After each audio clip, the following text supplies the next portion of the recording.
এই গুৰুত্বপূৰ্ণ বাতৰিটো আপোনালোকলৈ আগবঢ়াব ওলাইছো যে WHO তালিকাত নাই ভাৰত বায়োটেকৰ কোভাক্সিন।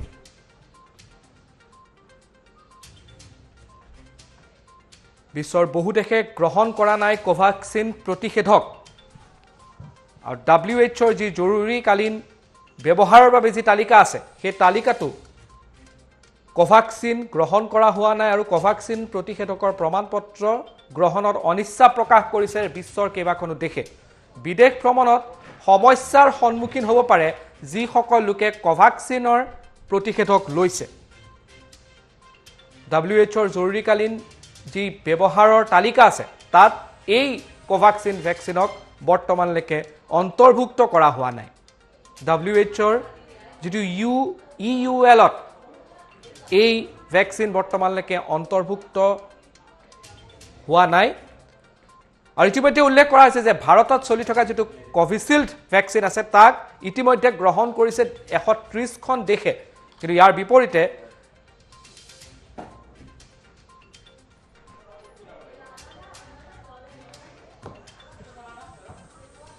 বিপৰীতে ইউৰোপৰ দেশসমূহে এই মুহূৰ্তলৈকে কোভাক্সিন গ্ৰহণ কৰা নাই।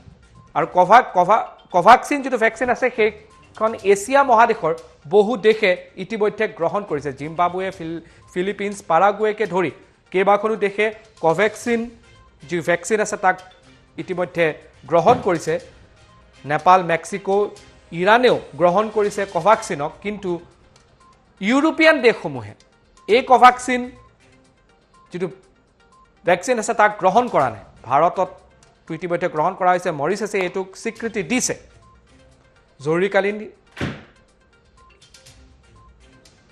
সেৱাৰ বাবে কোভিচিল্ডক বিশ্বৰ কেইবাখনো দেশে স্বীকৃতি দিছে। আৰু WHOৰ যি তালিকা আছে সেই তালিকাত সেই স্থান পাইছে। কোভিচিল্ডে স্থান পাইছে, মডাৰ্নাই স্থান পাইছে WHOৰ তালিকাত।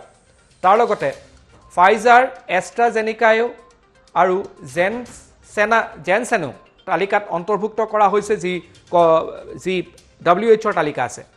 চিনোফাৰ্ম আৰু BPIP এই যি দুটা ভেকচিন আছে এই তাকো স্থান দিয়া হৈছে এই মুহূৰ্তত। আৰু এই বিষয়ক আৰু ভেকচিনৰ সন্দৰ্ভত জুন মাহত পুনৰ সমীক্ষা অনুষ্ঠিত হ'ব WHOৰ। ভাৰত বায়োটেকে আশা ব্যক্ত কৰিছে যে WHOয়ে এই সন্দৰ্ভত আশা ব্যক্ত কৰিছে আৰু পিছৰ যিখন বৈঠক হ'ব তাত কোভাক্সিনকো অন্তৰ্ভুক্ত কৰাৰ সম্ভাৱনা আছে। কোভাক্সিনৰ অন্তৰ্ভুক্তক লৈ পৰৱৰ্তী বৈঠকত সিদ্ধান্ত গ্ৰহণ কৰা হ'ব পাৰে আৰু ইয়াক লৈ ইতিমধ্যে আশা ব্যক্ত কৰা হৈছে। আৰু এই মুহূৰ্তত আমি আপোনালোকক জনাইছোঁ যে এই গুৰুত্বপূৰ্ণ খবৰটো যে যদিহে কোনো ব্যক্তিয়ে কোভাক্সিন আপুনি লৈছে তেতিয়াহ'লে বিদেশ ভ্ৰমণৰ ক্ষেত্ৰত কিন্তু আপোনাৰ সমস্যা হ'ব পাৰে। কাৰণ জৰুৰীকালীন সেৱাৰ বাবে ব্যৱহাৰযোগ্য যিখিনি ভেকচিনৰ তালিকা WHOয়ে প্ৰকাশ কৰিছে সেই তালিকাত কিন্তু কোভাক্সিনৰ নাম নাই। মই সবিশেষ কথা পাতিবৰ বাবে মই সমীৰণ বৰঠাকুৰৰ সৈতে সংযুক্ত হ'ম। মোৰ সহযোগী আছে সমীৰণ। এই বিষয়ে মই আপোনাৰ পৰা সবিশেষ কিছু তথ্য জানিব বিচাৰিছোঁ। হয় দীক্ষিত শৰ্মা, এটা কথা উল্লেখ কৰিব লাগিব, ইতিমধ্যে WHOৰ তালিকাৰ যি তালিকা প্ৰকাশ কৰিছে সেই তালিকাখনত কিন্তু কোভাক্সিনৰ জৰুৰীকালীন ব্যৱহাৰৰ ক্ষেত্ৰত অন্তৰ্ভুক্ত হোৱা নাই। আৰু তাৎপৰ্যপূৰ্ণ বিষয় যে আমি যদি এই মুহূৰ্তত চাওঁ কেইবাখনো দেশে কোভাক্সিন স্বীকৃতি দিয়া নাই বা গ্ৰহণ কৰা নাই। তাৰ বিপৰীতে 140 বা 150ৰ অধিক খন দেশে কোভিচিল্ড গ্ৰহণ কৰিছে। তেনে ক্ষেত্ৰত যদি আমি এই তালিকা হাতত আহি পৰিছে আৰু কোভাক্সিনক গ্ৰহণ কৰিছে মাত্ৰ কেইখনমান দেশে। জিম্বাবুৱে, ফিলিপাইন্স, পাৰাগুৱে গ্ৰহণ কৰিছে কোভাক্সিনক। নেপাল, মেক্সিকো, ইৰাণে গ্ৰহণ কৰিছে কোভাক্সিনক।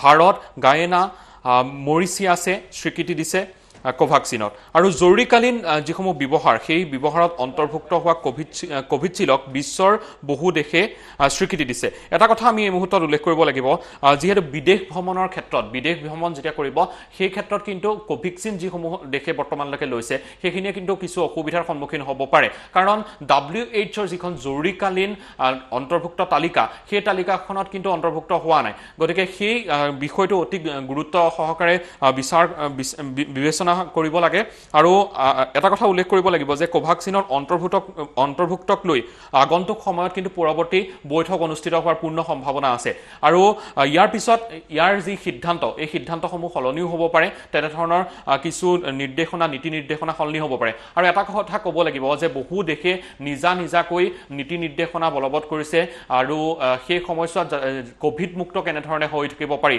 তাৰ কাৰণে সকলোৱে তৎপৰতা গ্ৰহণ কৰিছে আৰু তেনে সময়ত ভেকচিনৰ গুৰুত্ব যথেষ্ট আছে আৰু সেই সময়ছোৱাতে কোভেক্সিনৰ যি বিষয় চৰ্চা হৈছে সেয়াও কিন্তু এটা বিশেষ বিষয় হিচাপে পৰিগণিত হৈছে। এই ক্ষেত্ৰত চাব সমীৰণ যে যি এছিয়া মহাদেশ আছে এছিয়া মহাদেশত কিন্তু গৰিষ্ঠ সংখ্যক দেশ আছে যিয়ে এই যি কোভেক্সিন আছে তাক নিজৰ স্বীকৃতি প্ৰদান কৰিছে নিজৰ দেশতো তেওঁলোকে ব্যৱহাৰ কৰিছে গতিকে ইউৰোপৰ ক্ষেত্ৰত দেখা পোৱা গৈছে যে ইউৰোপত এই কোভেক্সিন ভেকচিনটো সেই ধৰণে তেওঁলোকে গ্ৰহণ কৰা নাই যি ধৰণে আশা কৰা হৈছিল কিন্তু এছিয়া মহাদেশৰ গৰিষ্ঠ সংখ্যক দেশে কিন্তু ইয়াক গ্ৰহণ কৰিছে আৰু এছিয়া মহাদেশত ভ্ৰমণৰ ক্ষেত্ৰত কিন্তু বিশেষ অসুবিধা নহ'ব যদি কোনোহে কোভেক্সিন ভেকচিনটো লৈছে।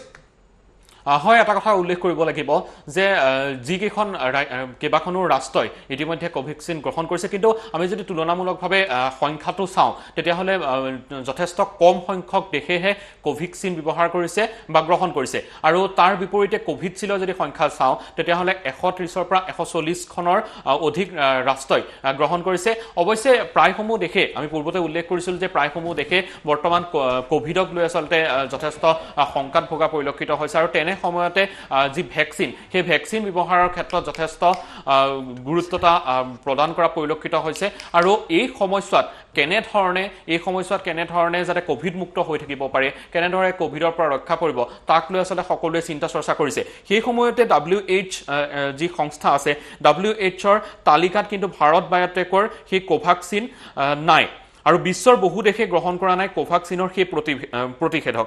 আমি পূৰ্বতে উল্লেখ কৰিছোঁ কোন দেশে গ্ৰহণ কৰিছে। মই পৰৱৰ্তী সময়ত মই আপোনাৰ সৈতে পুনৰ সংযুক্ত হ'ম। মই ধন্যবাদ জনাইছোঁ সমীৰণ বৰঠাকুৰ এই মুহূৰ্তত আৰু এই মুহূৰ্তত চাব লাগিব যে কোভেক্সিনৰ যি স্বীকৃতিৰ ক্ষেত্ৰত বা তাক গ্ৰহণৰ ক্ষেত্ৰত WHOই যি তালিকা দিছে সেই তালিকাত ভাৰত বায়'টেকৰ কোভেক্সিন ভেকচিনটো দিয়া হোৱা নাই কিন্তু এছিয়া মহাদেশৰ বহুকেইখন দেশে ইয়াক গ্ৰহণ কৰিছে গতিকে ইউৰোপৰ বিশেষকৈ ইউৰোপৰ ফালৰ পৰা এই গ্ৰহণ নকৰাৰ যিটো প্ৰসংগ আছে ইউৰোপৰ ফালৰ পৰা আহিছে কিন্তু অহা মাহত বা তাৰ পিছৰ মুহূৰ্তত তেতিয়া বিশেষ সমীক্ষা কৰা হ'ব। সমীক্ষাত আশা ব্যক্ত কৰা হৈছে ভাৰত বায়'টেকৰ ফালৰ পৰা যে এই কোভেক্সিন ভেকচিনটো তাত গ্ৰহণ কৰা হ'ব কিন্তু এই মুহূৰ্তৰ সকলোতকৈ ডাঙৰ খবৰটো হৈছে যে যদিহে কোনো লোকে কোভেক্সিন ভেকচিনটো লৈছে তেতিয়া বিদেশ ভ্ৰমণত তেওঁৰ কিছু সমস্যাত ভুগিব পাৰে কাৰণ WHOৰ যি তালিকা আছে সেই তালিকাত কিন্তু কোভেক্সিন ভেকচিনটোক স্বীকৃতি দিয়া হোৱা নাই তাৰ তালিকাত অন্তৰ্ভুক্ত কৰা হোৱা নাই সেই গতিকে